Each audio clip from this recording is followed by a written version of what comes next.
एक राजा जिसने 20 साल की उम्र में दुनिया पर राज करने का सपना देखा और 32 की उम्र में इसे लगभग पूरा कर लिया। एक ऐसा योद्धा जिसने हर चुनौती का सामना किया, हर लड़ाई जीती और इतिहास में अमर हो गया। यह है सिकंदर महान की कहानी। तो जुड़े रहिए और जानिए कैसे एक साधारण राजा महान सिकंदर बन गया।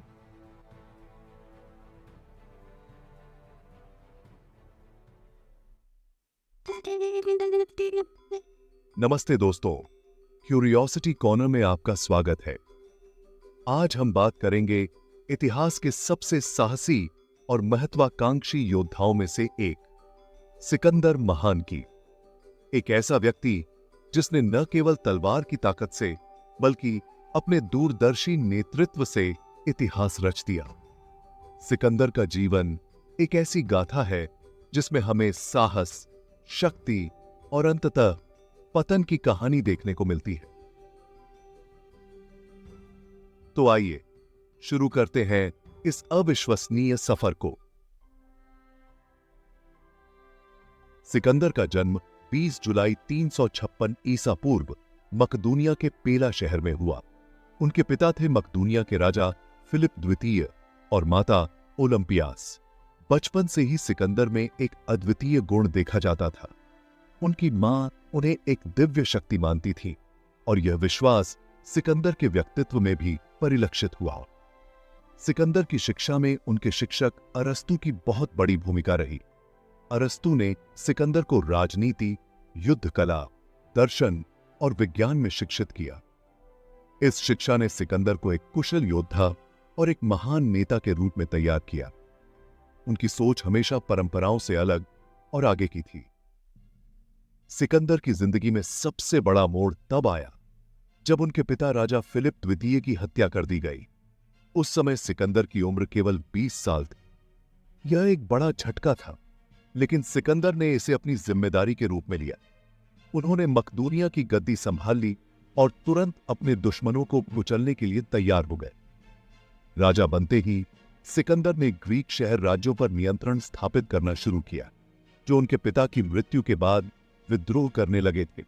सिकंदर ने अपनी तीव्र सैन्य रणनीतियों और साहसी नेतृत्व के जरिए इन राज्यों को जल्दी से अपने अधीन कर लिया। फारस विजय का संग्राम। ग्रीक राज्यों को जीतने के बाद सिकंदर की निगाहें फारस के विशाल साम्राज्य पर थी। उस समय फारस दुनिया का सबसे बड़ा और शक्तिशाली साम्राज्य था, जिसका राजा था डेरियस तृतीय। सिकंदर जानते थे कि अगर वे फारस को जीत लेते हैं तो वे इतिहास के सबसे महान सम्राट बन जाएंगे। 334 ईसा पूर्व में सिकंदर ने फारस पर अपना पहला अभियान शुरू किया। उनकी पहली बड़ी लड़ाई हुई ग्रेनिकस नदी के किनारे, जहां सिकंदर ने फारसी सेना को धूल चटा दी। इसके बाद उन्होंने फारस के कई महत्वपूर्ण शहरों पर विजय प्राप्त की।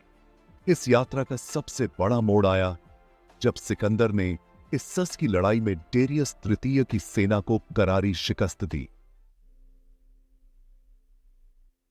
मिस्र विजय और फराओ का ताज। मिस्र के भव्य पिरामिड और सिकंदर का फराओ बनना। 334 ईसा पूर्व में सिकंदर ने मिस्र पर विजय प्राप्त की। मिस्रवासियों ने सिकंदर को एक ईश्वर के रूप में देखा और उन्हें फराओ के रूप में सम्मानित किया। मिस्र की विजय सिकंदर के लिए न केवल एक सैन्य उपलब्धि थी, बल्कि यह उनके साम्राज्य के विस्तार का महत्वपूर्ण हिस्सा भी थी।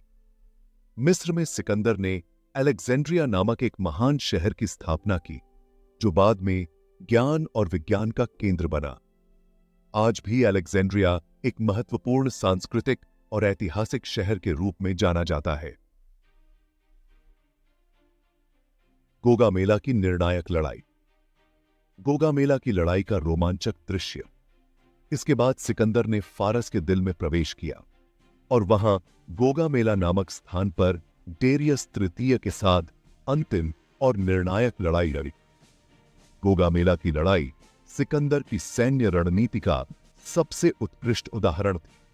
इस निर्णायक लड़ाई में सिकंदर ने डेरियस तृतीय की विशाल सेना को परास्त कर दिया। डेरियस भाग निकला, लेकिन बाद में मारा गया। इस विजय के साथ सिकंदर फारस का सम्राट बन गए और उनका साम्राज्य दुनिया के सबसे बड़े साम्राज्यों में गिना जाने लगा।